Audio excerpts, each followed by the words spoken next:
One I hope आप सब अच्छे होंगे। सो इस वीडियो में हम कुछ इंग्लिश पेडागोजी के क्वेश्चंस करेंगे as a practice with explanation. So let's start with our first question. So our first question says that which of the following is a suitable for making students responsible for their own learning. इनमें से कौन सा ऐसा है जिससे हम बच्चे को खुद की लर्निंग बनाने के लिए हेल्पफुल कराएंगे, मतलब वो खुद अपनी लर्निंग बनाएगा। उसे बोलेंगे टेक्नोलॉजी से सीखो, उसे इनकरेज करेंगे ताकि वो ज्यादा से ज्यादा क्वेश्चंस पूछे, giving a lot of homework, बहुत ज्यादा होमवर्क करेंगे, दे देंगे उनको और उनको डिस्करेज करेंगे।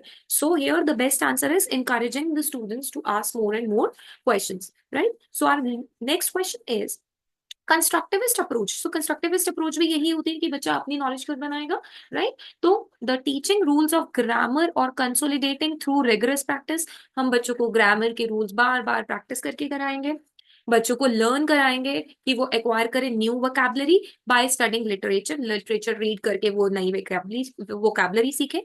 Teaching new words in structure using a variety of audio visual aids, audio visual aids के थ्रू सीखे, प्रैक्टिस के थ्रू सीखे, या involving the students in variety of activities to encourage them to learn new words and structures by accommodating them with those that they have already learned with the process of discovery। इसका मतलब यह है कि students को involve करेंगे कि वो बहुत सारी एक्टिविटीज में इन्वॉल्व हो, उसको साथ साथ इंकरेज भी करेंगे ताकि वो न्यू वर्ड सीख पाए, और उसके साथ साथ जो भी चीजें उसको प्रॉब्लम आ रही है वहां पे उसको अकोमोडेट भी करेंगे। एंड फाइनली ये भी देखेंगे कि उन्होंने क्या नया सीखा। तो अगर आप देखें सारे ही आंसर्स कहीं ना कहीं ठीक है, बट जब हम कंस्ट्रक्टिविस्ट अप्रोच की बात करते हैं कि बच्चा अपनी नॉलेज खुद बनाएगा, तो यहाँ पर हम क्या कर रहे हैं, हम उनको स्टूडेंट्स को इन्वॉल्व कर रहे हैं ऐसी एक्टिविटीज में ताकि वो अपनी नॉलेज को खुद कंस्ट्रक्ट कर सके। So the answer will be the correct answer. आप अपने करेक्ट आंसर्स को और अपने जितना भी आपका स्कोर होगा उसको कमेंट बॉक्स में जरूर डालिएगा। When the learners are engaged in a pair activity, जब आप लर्नर्स को, दो बच्चों को बोल रहे हो इकट्ठे मिलके काम करिए, ठीक है? उन्होंने, आपने बोला कि आप उसको, एक डॉक्टर बन गया, एक पेशेंट बन गया, राइट? तो इस एक्टिविटी को क्या कहते हैं? डिक्लेमेशन कहते हैं। डिक्लेमेशन तो होता है जिसमें स्पीच वगैरह देते हैं। सिमुलेशन, एक्सचेंजिंग नोट्स, या रियल एक्टिविटी। देखो सिमुलेशन क्या होता है ना, सिमुलेशन होता है जब आप रियल वर्ल्ड सिनारियो में से, होता था ना पहले टीचर टीचर खेलते थे बच्चा, तो एक बच्चा टीचर बनता था, एक बच्चा स्टूडेंट बनता था। तो सिमिलरली बच्चा जब अपने आप को ऐसी एक्टिविटीज में इन्वॉल्व करता है, that is simulation. So here one child is doctor, one is patient, so simulation is the correct answer. Next question is gender stereotypes and bias. Gender को लेके बहुत सारे स्टीरियोटाइप है, like men are not for cooking, right? या फिर women can not become engineer, right? तो ये जो बायस है, ये जो स्टीरियोटाइप्स है, इसको डिस्करेज कैसे करोगे? टेक्स्ट बुक से, creating an open encouraging atmosphere with mix class, कि उनका इन्वायरमेंट ऐसा होना चाहिए कि वो अपने क्वेश्चंस को, अपने आंसर्स को खुले तरीके से रख सके। गर्ल्स को प्रेशर करोगे ताकि वो कुकिंग सीखें, या फिर ऑल द लर्नर्स को कुक करना या स्टीव करना सिखाएंगे। ठीक है, जो इसमें बेस्ट आंसर होगा ना वो होगा दिस वन। ठीक है, हम एक ऐसा इन्वायरमेंट बनाएंगे जिसमें हर किसी के व्यू पॉइंट्स को क्या किया जाएगा, हर जेंडर स्टीरियोटाइप्स को के खिलाफ, हम ये बोल सकते हैं, खिलाफ भी नहीं कहेंगे बट हम ये कह सकते हैं कि जेंडर स्टीरियोटाइप को हम जितना हो सके उसको खत्म करना चाहेंगे। ठीक है, so a child centered classroom, child centre जहाँ पे चाइल्ड ही अपनी नॉलेज कंस्ट्रक्ट कर रहा है, वो कैसी होगी? Passive teacher. देखो एक्टिव का मतलब ये होता है जब टीचर पढ़ा रही है, मतलब टीचर एक्टिव हुई ना जब टीचर पढ़ा रही है, और पैसिव टीचर कब हुई? जब टीचर नहीं पढ़ा रही है और बच्चे खुद से सीख रहे हैं। तो पैसिव टीचर, एक्टिव लर्नर, ठीक है, पर आगे भी देख लेते हैं। A variety of learning activities होंगी। Children sitting in the centre, बच्चे बीच में बैठे हैं। Children teaching other children under the supervision of the teacher. ठीक है, तो बेसिकली इसके अंदर जो चाइल्ड सेंटर क्लासरूम होगा वहां पर वैरायटीज ऑफ लर्निंग एक्टिविटीज होंगी। ठीक है, और साथ के साथ साथ साथ एक बच्चा जो होगा वो दूसरे बच्चे को इसमें इन्वॉल्व भी कर रहा है। जब एक्टिविटीज होंगी तो उसमें टीचर फैसिलिटेटर का काम कर रही है, और वो चाइल्ड सेंटर क्लासरूम कहलाया जाएगा। So our next question is when a teacher uses lessons in science and social science to teach a language. ठीक है, अब ध्यान दीजिए, यहाँ पे एक टीचर साइंस और सोशल साइंस करा रही है, पर वो पढ़ाना क्या चाहती है? लैंग्वेज। ऐसी अप्रोच को क्या बोलते हैं? ऐसी अप्रोच को language across the curriculum, objective language teaching, pluralistic language teaching, या discipline wise language teaching. Discipline wise तो सब्जेक्ट वाइज हो गया, ठीक है। Language across the curriculum is the best answer. Curriculum का मतलब क्या है? जितने भी उसके सब्जेक्ट है उन्हीं सब्जेक्ट में से उनको क्या सिखाया जा रहा है? लैंग्वेज सिखाई जा रही है। तो ऐसा नहीं है कि साइंस और एसएसटी से, क्योंकि अगर वो साइंस और एसएसटी कर रहे हैं तो उसमें तो हिंदी में या इंग्लिश में या पंजाबी में किसी भी लैंग्वेज में वो सीख ही रहे हैं। बच्चों ने एक स्टोरी रीड करी, story on a fish. If a teacher ask children to answer, अगर टीचर ने एक क्वेश्चन पूछा, इमेजिन करो you are a fish in a pond, तो आपको अपने आसपास क्या दिख रहा है? तो ये क्या होगा? ये एक मल्टीपल चॉइस क्वेश्चन हुआ। देखो ऑप्शन तो दिए नहीं, तो मल्टीपल चॉइस नहीं होगा। कॉम्प्रिहेंशन तो नहीं होगा, कोई पैराग्राफ भी नहीं है। क्लोज टाइप क्वेश्चन, मतलब एक ही चीज आंसर हो सकती है, या open ended. So this is open ended. Open ended का मतलब ये होगा हर बच्चा खुद कुछ अलग इमेजिन करेगा ना। तो जब मल्टीपल आंसर्स होते हैं then it is a open ended question, right? So this is the deep one is the correct answer. Constructivist approach to language teaching expects the teacher to.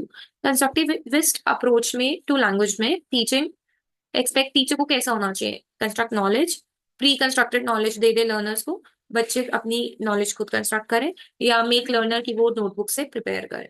देखो जो कंस्ट्रक्टिविस्ट अप्रोच होगी उसके अंदर जो best रहेगा आपका, ये तो होगा नहीं, ठीक है, टेक्स्ट बुक से तो होगा नहीं, गिव प्री कंस्ट्रक्टेड नॉलेज ये भी नहीं होगा, ऑन करिकुलम खुद से कंस्ट्रक्ट करे, ऐसा हो नहीं सकता. बच्चा अपना करिकुलम कैसे? तो हेल्प. तो यहाँ पे टीचर से एक्सपेक्ट पूछो, expect the teacher to help construct knowledge अपने एक्सपीरियंसेस से, और वो एक्सपीरियंसेस ऐसे होने चाहिए ताकि बच्चे उसको क्या कर पाए, बच्चे उनको रियल लाइफ इंसिडेंट से कनेक्ट कर पाए. आपने एक क्वेश्चन पूछा, ठीक है, व्हाट क्वेश्चन नहीं पूछा, there is a, you ask what has my government done for you, मेरी गवर्नमेंट ने मेरे लिए किया ही क्या है. I can answer a lot. The question put here is, कैसा क्वेश्चन है? रियोट्रिकल, प्रॉम्प्ट है, एकदम से पूछे जाने वाला, स्टाइलाइज्ड और एक्सप्लेनेटरी क्वेश्चन था, जैसे आप एक्सप्लेनेशन दे रहे हो. तो द आंसर इज रिट्रिकल. अब इसका मतलब क्या है? जब आप यहाँ पे क्वेश्चन थोड़ी पूछ रहे हो, अगर आप ये पूछते कि what are those things which is government has done for you, government ने आपके के लिए क्या क्या किया है, तो वो क्वेश्चन होता. बट यहाँ पे क्वेश्चन में है गवर्नमेंट ने आपके लिए किया ही क्या है, तो ये तो एज पर आंसर ही आप दे रहे हो. तो this kind of question is called as rhetorical. I hope ये चीज आपको क्लियर हो गई होगी. इंसान बोलते हैं ना उसने मेरे लिए किया ही क्या है, राइट? तो जब इसकी बात आ जाती है तो उसके अंदर आप ऑलरेडी ही आंसर दे रहे. Gender sensitization in school curriculum implies children should be differentiated as boys and girls. Sex education from primary school onwards से सिखानी चाहिए. Respectful approach towards gender roles, promote co-education. देखो gender sensitization में सबसे important चीज ये होती है, ना तो हम किसी को डिफरेंशिएट करेंगे, बॉयज और गर्ल्स में भेदभाव नहीं करेंगे. सेक्स एजुकेशन पढ़ानी चाहिए प्राइमरी स्कूल से, बट एक एज होती है ना, जैसे आप फॉर एग्जाम्पल आप उसे general good touch bad touch ये सारी चीजें बता सकते हैं. बट सबसे इंपॉर्टेंट इससे भी पहली चीज आती है, रिस्पेक्टफुल अप्रोच होनी चाहिए जब भी आप कुछ भी चीजें बता रहे हो, राइट? तो this is very very important while teaching anything. The question, how will I achieve my teaching goal?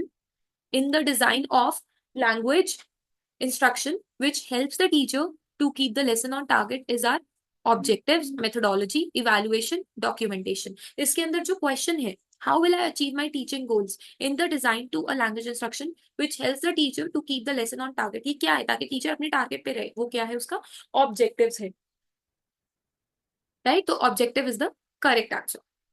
Let's move to the next question. Dash is the particular way a learner prefers to learn a second or foreign language. कौन सा एक अच्छा तरीका होगा कि learners second language को learn कर पाए? Cognitive style, cognitive process, behaviorist approach और literal approach. तो ये आपका होमवर्क रहने वाला है. अभी एक क्वेश्चन और है, तो ये चीज इसका आंसर जरूर बताइएगा, राइट? नेक्स्ट क्वेश्चन पे चलते हैं. नेक्स्ट क्वेश्चन है अपना, द फोकस इज ऑन. दो क्वेश्चंस आपके होमवर्क रहेंगे, वो आप कमेंट बॉक्स में जरूर बताइएगा. The focus is on using the language rather than analysis of language and grammar. Focus ज्यादा है कि हम लैंग्वेज पे करें रादर देन लैंग्वेज और ग्रामर पे करें, राइट? ये रादर देन इम्प्लिसिटली कैसी अप्रोच है? डायरेक्ट अप्रोच है, कम्युनिकेटिव अप्रोच है, ग्रामर ट्रांसलेशन अप्रोच है, या फिर स्ट्रक्चरल अप्रोच है? सो बेसिकली ये कैसी अप्रोच है? This is a communicative approach, क्योंकि यहाँ पे हम किस पे फोकस कर रहे हैं? इस पे लैंग्वेज पे फोकस कर रहे हैं, ठीक है, कि हम कम्युनिकेशन पे फोकस करें. Again constructivist approach to learning does not emphasise, ये क्या किस पे जोर नहीं डालती है? The authentic task in a meaningful context should be use. Teaching as the transmission of knowledge from enlightened to unenlightened. That learner construct knowledge for themselves, learner अपनी knowledge खुद बनाते हैं. और knowledge construction instead of knowledge reproduction, ये भी ठीक है, ये भी ठीक, ये भी ठीक है, और ये भी ठीक है. दिस इज रॉन्ग, ठीक है. और इन्होंने यहाँ पे डज नॉट एम्फसाइज ही पूछा है. तो कंस्ट्रक्टिविस्ट अप्रोच क्या नहीं एम्फसाइज करती? ये तो करती है कि मीनिंगफुल कॉन्टेक्स्ट होना चाहिए, ये भी बताती है कि नॉलेज खुद से कंस्ट्रक्ट करनी है, ये भी बताती है कि knowledge construction instead of knowledge reproduction, knowledge को कंस्ट्रक्ट करो, ना कि उसको रटा रटाइए याद कर लो. Teaching as a transmission of knowledge from enlightened to unenlightened, enlightened knowledge को ट्रांसमिट करो, नहीं. कंस्ट्रक्टिविस्ट अप्रोच ऐसे नहीं बोलती है कि नॉलेज को ट्रांसमिट करो, बट ये ऐसा बोलती है कि नॉलेज को खुद कंस्ट्रक्ट करो, ठीक है. So next question is, a learner centred class should not be one where. Learner centred class कौन सी नहीं होनी चाहिए? The learner should do the given exercise, चुप करके वो कर ले, नहीं। The learner personal views and feelings को भी ध्यान में देखा जाए। लर्नर्स आर इंट्रिंसिकली इंटरेस्टेड, वो इंटरेस्टेड होने चाहिए। The teacher act as more as another participant in the learning process. तो लर्निंग प्रोसेस कैसा होना चाहिए, शुड नॉट बी, ठीक है। तो अगर शुड नॉट की बात करें तो इसमें the learner should do given exercise silently, as a silence is the better learning to occur, नहीं। लर्नर सेंटर के अंदर अभी आपने देखा होगा, एनसीएफ में भी है, एनईपी भी ये बोलती है कि क्लास में जितनी एनर्जी होगी, जितना वो मिलजुल के ऐसा बोलते हैं शोर कर रहे हैं, बट पॉजिटिव तरीके से एक दूसरे से गाइडेंस लेकर शोर कर रहे हैं। साइलेंस मचाने का मतलब ये है कि वो क्लास जो है वो टीचर सेंट्रिक है। सो आई होप आपको क्वेश्चन समझ में आए होंगे। If you really